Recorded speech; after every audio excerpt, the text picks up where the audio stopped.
Hey guys, what's going on? Welcome back to the channel. It's yours truly, ZaetheRealtor. Make sure that before we get started, you like, subscribe, and you click the dingly thing at the top so that way you are tuned in every week to the mini YouTube series that are giving you guys, the sellers and buyers in the 2022 market, tips, tricks on how to be successful.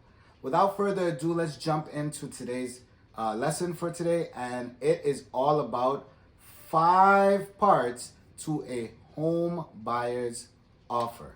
So now for those of you that are in the market and you're thinking about buying, a smart realtor is always the way to go. And I would actually say savvy. And the reason why I say savvy, because a savvy realtor is always going to negotiate not only the price, but also the terms and the conditions of any deal that you encounter. Whether you're an investor or a first-time home buyer, having a strong realtor that has a sense of the community, but also knowing how to negotiate these terms and conditions is very vital in helping you become even more successful, especially with bidding wars being crazy. If you saw my first video, we talked a lot about that.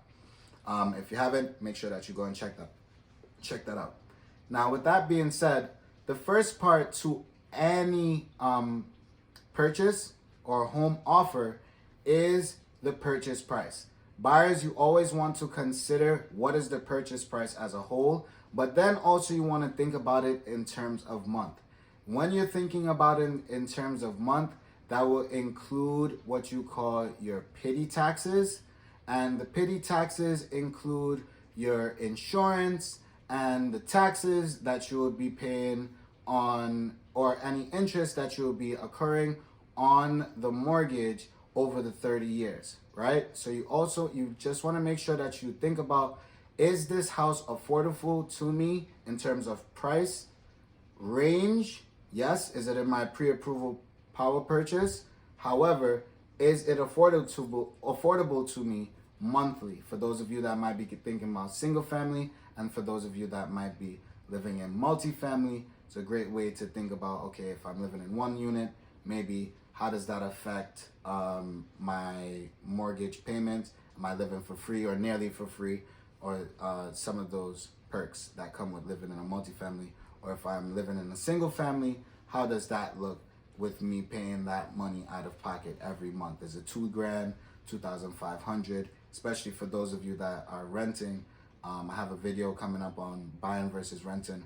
We'll talk a little bit more about that. Anyways, the second thing that you definitely want to consider with your offer and when presenting it is your down payment or your deposit price, right? So your deposit is very important, that you put in a good amount of equity into your home, especially for those of you that are investing. What does that look like? Anywhere from 20% and up. If you're thinking about becoming a first-time home buyer, the minimum that you could put in is 3.5%. However, if you put in 5%, maybe how does that look?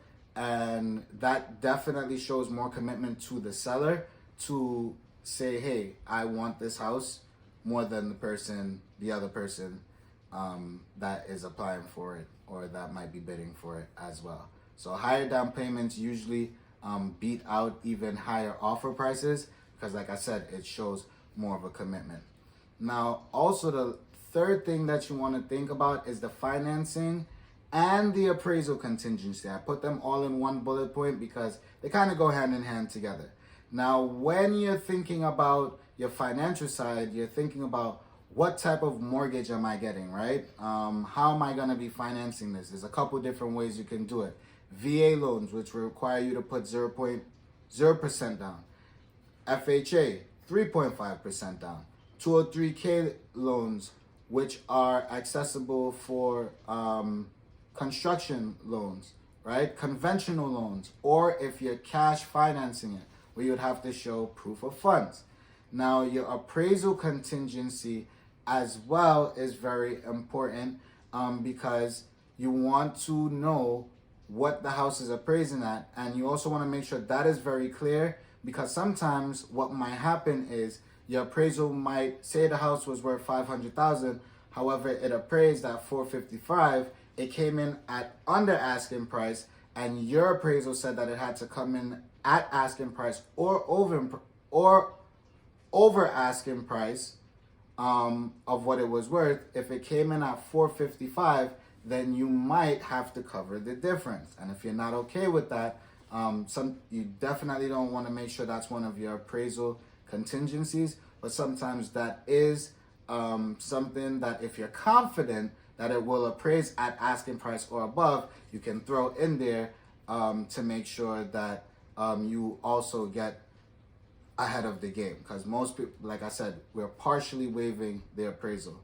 Also, when you think about your inspection, inspection is one of those parts of the deal that can make or break it.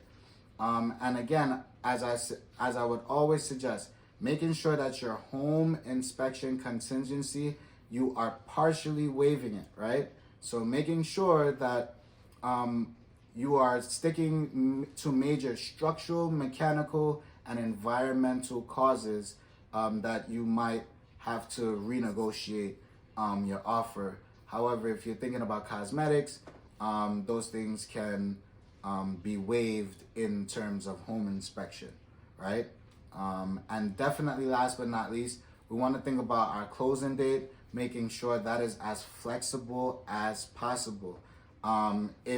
Sometimes the seller might want to have a fast closing date. So are you one of those people that are on the investor side, or maybe you might be a first-time home buyer? Are you able to move quickly to make sure that you are closing? Or does the seller need some time to move in order to sell that house, right? So if you are flexible enough to work with their time period, they're more than likely to sell to you. So those are some of my tips and tricks for the day. Make sure if you find this video helpful, make sure that you go ahead and like, subscribe, and you click the little dingly thing so that way you let the algorithm know that what we are providing is of substance. Peace, love, blessing. Yours truly, ZaetheRealtor. Oh, make sure you subscribe to my page on Instagram so that way you guys can get some of my Zimmer merchandise coming to you soon. The Zimmer collection is right here.